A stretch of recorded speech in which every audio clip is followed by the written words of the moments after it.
Hey y'all, welcome to Art of the Budget. My name's Nicole. My pronouns are she and her, and I live in the Pacific Northwest on the traditional unceded territories of the Coast Salish Nations.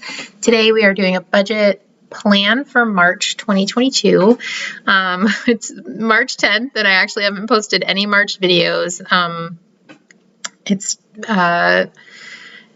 been harder for me to post videos lately, so I'm doing my best. I'm doing okay, I think, so far in March. I will do a budget update this weekend for the first 2 weeks.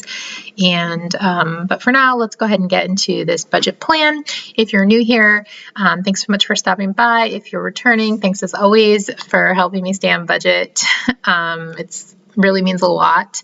And if you enjoy this video, I would love it if you would like it. If you haven't already, I would also love it if you would subscribe.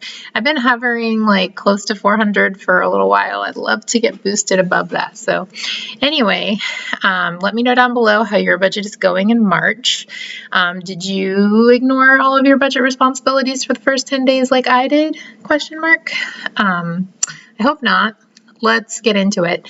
So this month we're planning for $4,000. So this is money that I made in February, and I am currently adjunct teaching.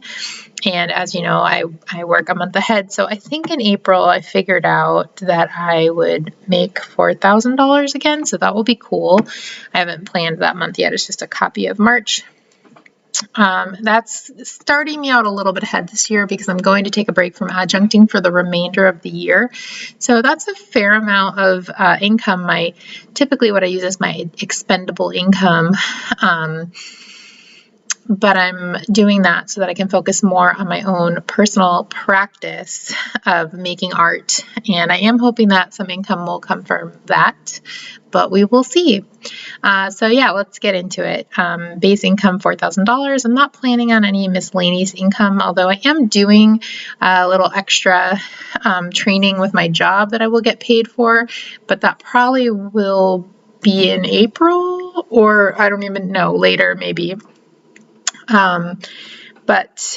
Yes, so no extra income planned for.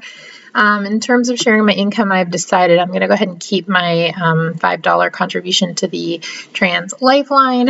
I have said this the last 2 months, and I'll say it again. Sharing my income, which used to be sharing my income in 2% to art, used to be about 7% of my take-home income, but for this more lean year, I have actually taken the majority of this out of my personal budget. I'm trying to shift it to my business budget so that my business model is always donating 5% of gross sales. I have not sold very much this year, so we'll see if that plan works out. And if not, in 2023, I'm planning to be back on the books, adjunct teaching, and so I'll go back to the budget I was using previously. So that's all I've kind of got going on there for right now.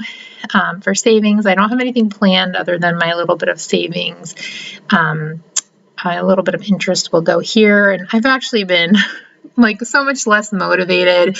I usually go in and I round this out to the penny. This is all on statements, so I can go back and do it, but I have not been very fastidious about doing it lately. Anyway, $500 will go towards my Roth IRA. Household stuff as usual. Nothing is different there.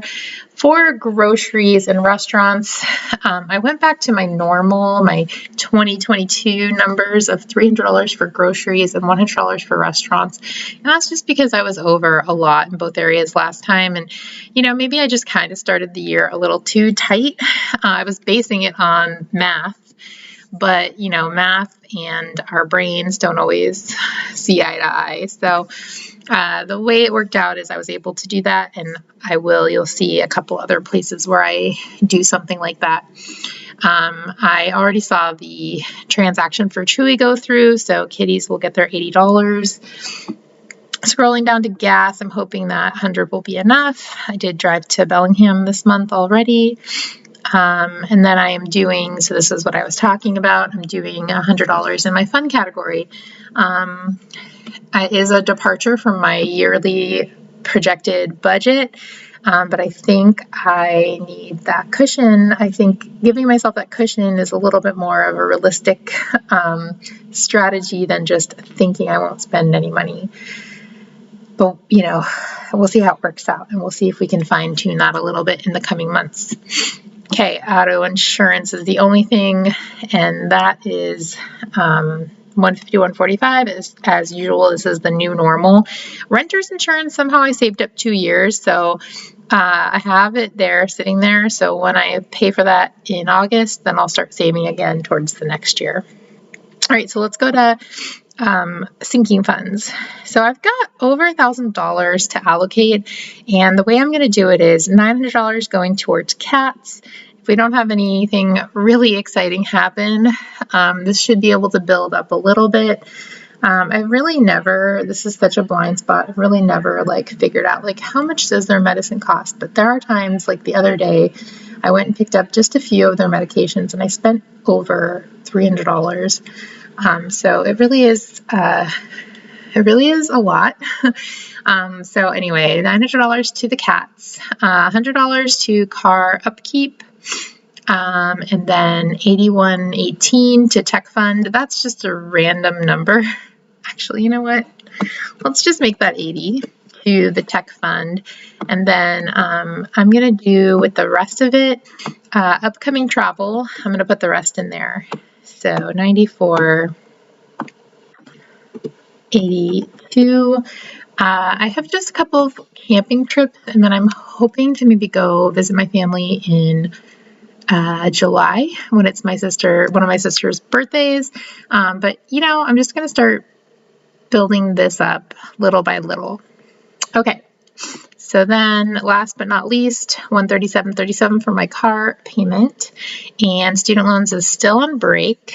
I think we've got another month of no student loan payments. That will be about $300 when the time comes. So yeah, I'm hoping that might get delayed again, but I'm ready if it doesn't. It is in the yearly budget.